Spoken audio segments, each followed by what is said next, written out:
everyone, to today's broadcast of the Prism Force School of Small Business. I am Salome Chung, and today's conversation will focus on the issues and challenges faced by small businesses. And my guest today will be shedding some light um, via her amazing new initiative on how to overcome, sharing these solutions uh, on how small businesses can overcome the challenges they face, um, how they can survive and thrive as well in this challenging business environment. But before we get started, I want to invite you, our audience, to like the video, to leave us your comments, because we really want to know how we're doing and how we can provide better content for you. Also, please subscribe to the channel so that others like you or other individuals who are thinking about jumping into the small business realm can benefit from it. So now I want to introduce my guest. Um, she is Cheyenne Creamer, and Cheyenne is spearheading this wonderful new initiative that's geared towards helping small businesses in this challenging environment. She's the spearheading header, or I should say, she's the leader of Triangle Solutions Alliance. And their mission is to understand the challenges of small business owners and to increase their ability to not only survive, but thrive. And their goal is to achieve this manufacturing process with a series of stepping stones to help people launch and grow a small business while engaging in supporting the community they serve, providing services to adults and youth. That is an amazing undertaking. And the part of that that I like is while engaging in supporting the community they serve. So they're not just doing business with their community, but they're giving back. So welcome to the broadcast, Cheyenne. Please expound a little bit on my introduction of you so that my audience can get to know you better, get to know what you do in more detail, and Sure. how you serve small businesses and their communities. Sure. Well, thank you so much for having me today, Salome. I appreciate it and I'm so grateful. So, yeah, my journey down this path actually started quite a number of years ago after going through a number of layoffs from corporate America. Isn't that how a lot of us get That's started right, as exactly. entrepreneurs? We get tired of the game and we're Yeah, just like, there's got to be a different way. right. And of course, for me, it was kind of interesting because there was nobody in my family where I grew up that had ever been an entrepreneur. I'm not even sure I knew how to spell the word when I jumped into all this, but it was really from I was cooking dinner one night. I was going through another layoff experience and it was a plant closing. So the plant was shutting down completely. There was nowhere else to go in that particular plant. And I was making dinner one night and this crazy idea just popped into my head, and it was be a consultant. And then right behind that, I got the name of a company I should call. And I was like, where did that come from? Yeah, the universe speaking. That's right. That's right. And after I thought about it for a while, I got kind of excited because I knew that I would love to be like leading and facilitating problem solving teams. That's what I like doing in corporate America. And it was funny because from the day that I got that idea, it was only about 3 weeks and I had my first 6-month consulting contract. So, and that was with no training whatsoever in how to go about doing that. And so that became kind of my launch pad, where I said, okay, if I can figure out how to do this, then I should be able to help other people who find themselves in the same situation. And so that's where it all started. And right about, in the next few years after that, there was massive layoffs here in the Raleigh Durham area, and there was a lot of great technology people who were just floating around out here unemployed, didn't know what to do with themselves. And so that was the beginning of Triangle Solutions Alliance. Was I gathered them all up and said, look, if you can't find a job, let me help you learn how to be a consultant. And so that was how we launched our company. They all became members of the company. And then I worked on, because I had been a recruiter in the past, so I had a fair number of company contacts, and I also had a network of recruiters who had company contacts here in the Triangle. So that was kind of the beginning of it all.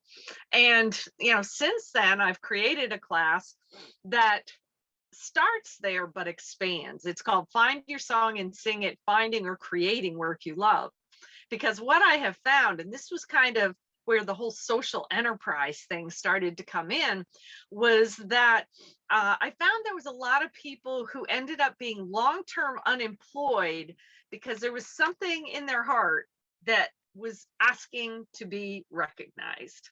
So a lot of what I do is I say I connect the head and the heart and encourage you to create an income around it.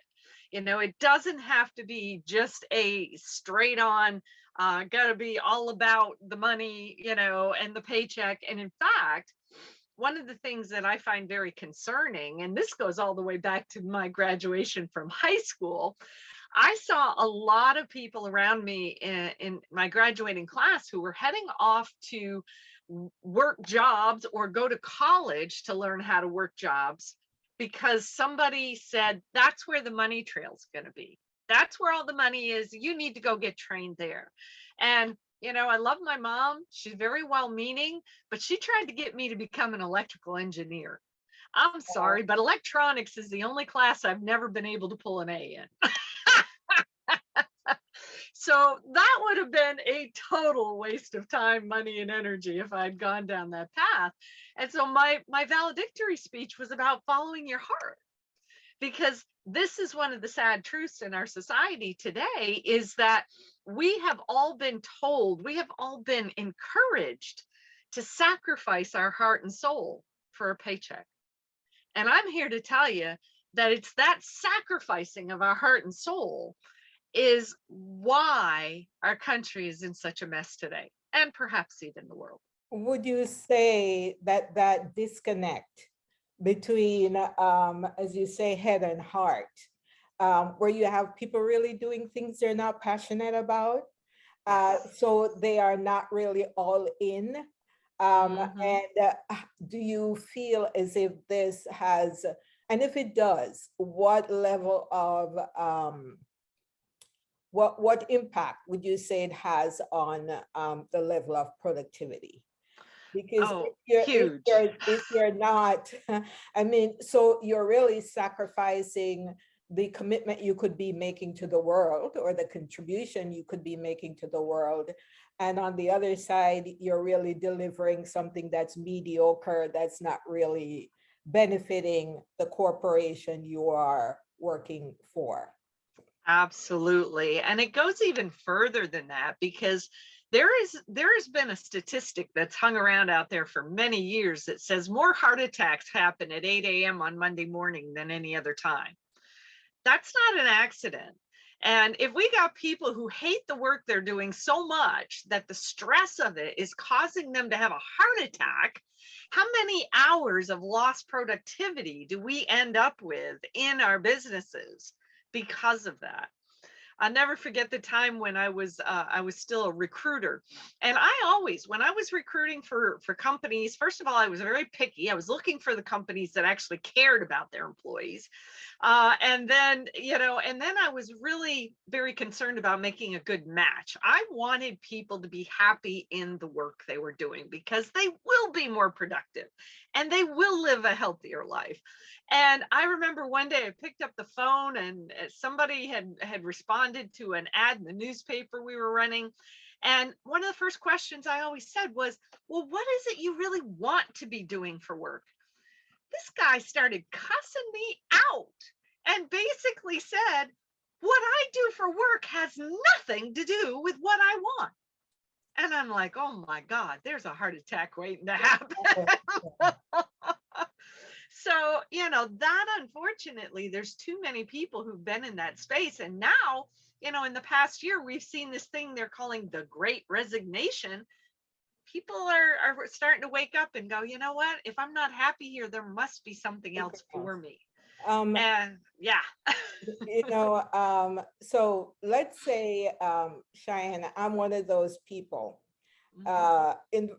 I'm part of the great flight from the corporate world. I'm part of the wave of resignations, and you are in this space where I don't want to be here, but where should I be going? For someone like that, walk me through what you help them, how you help them transition from that space to where they're going to be finding or connecting head to heart.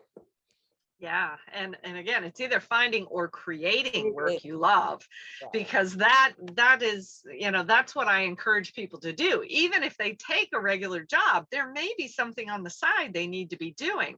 And I usually rely on 4 key questions to help people kind of figure out where is that disconnect between their head and their heart. And one is a very generic question that most people can't even answer when I ask it. Usually I'll say, okay, so if you had a closet full of money that was never going to run out, what would you be doing with your time?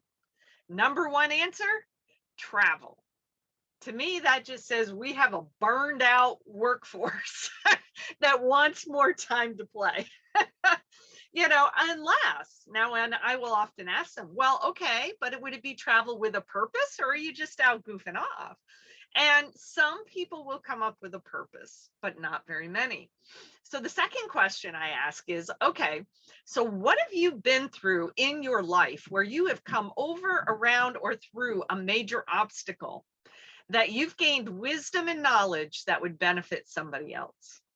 People don't like to answer that question, but it's a very powerful question, because if there's something in your heart that you have come through that was really traumatic and you managed to be the victor, you came through it, then oftentimes there's something in our heart that wants us to pay that knowledge forward, because there's other people going through it.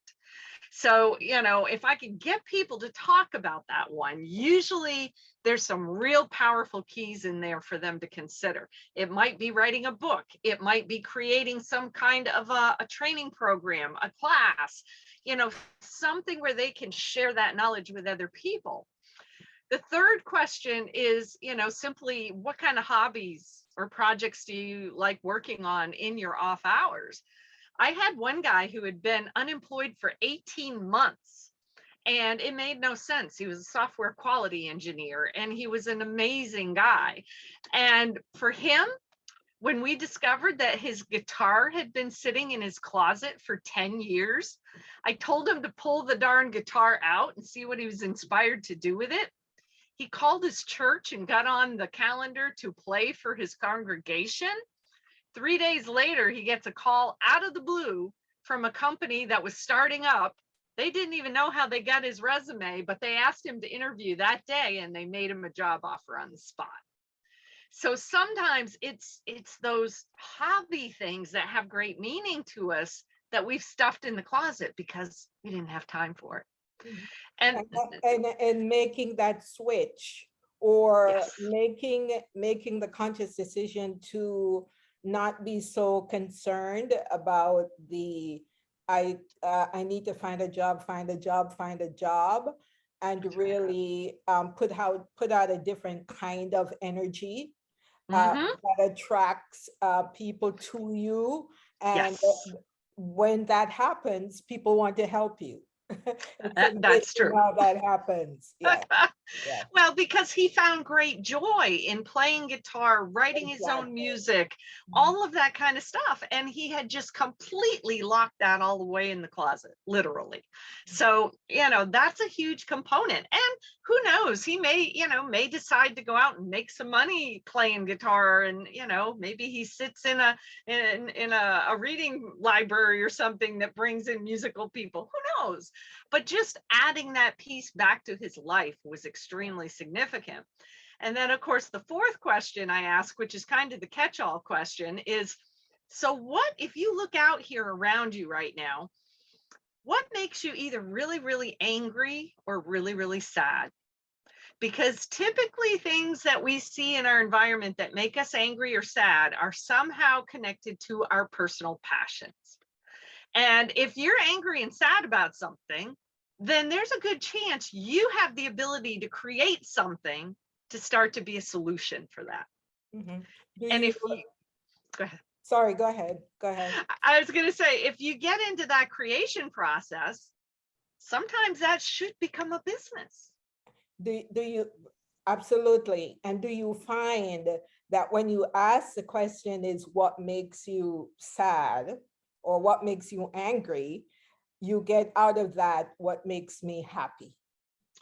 Well, yeah, but one of the things we waste so much energy on is, we should be happy. We should be happy more of the time, but we Mhm. waste so much anger and sadness looking at things going, I don't have any control over that. And I'm like, how do you know? Yeah, Have you yeah, tried? yeah. What if you're the perfect solution developer for something? Mhm. An example right now is my husband and we have severe frustration over the fact that entrepreneurship is not typically taught to our young people in our public school systems. So what are we doing? We've got a young entrepreneur program we're doing here in Raleigh, and we're working with both teens and young adults. Okay, That's our contribution to being part of a solution. okay, so that's the perfect segue.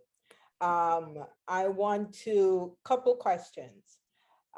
Once you help someone connect head to heart or create the connection between the head and the heart, um, where I guess that ties into what you just mentioned about the different um, programs that you guys have going. Where does someone, once they say, hey, this is my true passion, this is my true calling, this is what I would like to be doing with my life, how do you help them transition to that? Or now that they've made that discovery and connection, they can now find their own path. What do you find that you provide for them? Go for next steps. Sure. One of the things that often happens when we're working with people is that they sometimes will find several things they get enthusiastic about. So part of it ends up being I actually created my own very specialized goal setting process. It's more of a visioning process. And what we do with it is we get people to write out one or two or maybe even three different scenarios of things they would like to try to do to build a business that is also likely to become more of a social enterprise, something that makes an impact. And then we get them to take baby steps in the direction and see where doors are ready to open. Because sometimes there's something that's ready to go now, and sometimes there's something that's going to require them to go through more knowledge gaining, before they're ready to launch something really big. So we focus on helping them look at the three simplest ways that they can start some kind of a business that would help them to engage with whatever that passion was, and then and just see if we can help them get some traction going. Because that was the thing for me. It was only 3 weeks till I got that first consulting gig. And for a lot of people, if they're on the right path for them, they'll find a quick entry into the marketplace that will start to produce some income sooner rather than later. That's kind of our first step. Awesome. So you mentioned the entrepreneurship program. Do you have Mhm. any other programs like set in place that maybe would serve someone who's already in business, say. They've already made that head-heart connection, but they're stuck. They can't Yeah. gain access to the resources, or they are coming up against a lot of roadblocks. They fall into the into the proverbial cracks. Yep. You're new to business, and business is so dynamic and multifaceted that you have to really be laser focused on your direction. And if you're not, you can really fall by the wayside. So for someone like that, do you have any strategies or programs, direction for people like those? Part of what Triangle Solutions Alliance is all about is pulling together collaboration teams. So, I've spent most of my time in the career transition world, but I do a lot of networking. So I pull together teams of people who can help with that business startup and launch, and helping people get off the launch pad, so to speak. So I typically, once I understand where a person wants to go, I've got a lot of different resources who become, part of these collaboration teams that I can send people to. Part of what I do with that is also, I call myself a super connector. I love to help people build strategic alliances. So as an example, here at this church, we are at this church here in Raleigh who is hosting us and allowing us the space to be able to do this young entrepreneur program. But we're doing it in kind of a strategic alliance partnership. So they are helping us in a number of ways, and we're helping them. They had a bunch of furniture sitting in here that we helped them to sell to be able to turn into cash for the church. With the Young Entrepreneur Program we're doing, we are looking to them to help us promote the event that the kids are getting ready to do. But as part of that, we're also inviting small business owners, both virtual and live, to be part of the event where we can help promote them in different ways. And part of the money that we get from those sponsorships, we're sharing part of it with the kids and part of it with the church. So we're all about helping people learn about the real strength in building those strategic alliances. And I have found that you can build strategic alliances with people who are recruiters, staffing companies, for me, nonprofits and churches, and also with media entities. And I'll give you an example of that. There is a local magazine here in town that I get publicity for our We Care partnerships teams, which is some of our collaboration teams. He allows me to write an article in his magazine every month that helps to promote what we're doing. So everything that you can do to build those win-win relationships and help to create the strategic alliances is a huge way to help bust through some of those roadblocks in business. Awesome. So Cheyenne, you've talked to me about how you're helping, how you're serving, what you can do to help small business and survive, thrive. How can they find you? Should they need to get access to what you offer in order to help them along the business journey? Absolutely. Well, usually the easiest way is, I know if people are able to see the video of this, my name is on the screen. It's Cheyenne Kramer. Getting to me through LinkedIn is one of the simplest ways. I love to connect with people on LinkedIn and get into some good messages and such on how we might be able to work together, help each other, but also CheyenneKramer.com. Especially if somebody's in business and they're feeling stuck. There's actually a free worksheet available to anybody who goes to CheyenneKramer.com and fills out the form on the front page. It's the Discover My Song worksheet. And that can help you to unlock something in your heart that needs to be integrated into your business. Uh-oh, I That is can't, there you go. that is amazing. I want to thank you again for being here. I have learned a lot, and I'm absolutely certain that my audience has really learned a lot from you, and I can't wait for them to connect with you. So Thank you. once again, I want to uh, lost my train of thought. Sorry about that. I want to ask my audience, invite my audience to share this video, to comment, to subscribe to the Prism Forest School of Small Business, because that is how we can broadcast, share the information we offer here to a wider audience. So once again, Cheyenne, thank you so much. Thank you. And to my audience, thank you for tuning in to another broadcast. And until I see you again in 1 week, please tune in to the channel Wednesdays at 7 p.m. So until then, talk to you soon. Goodbye.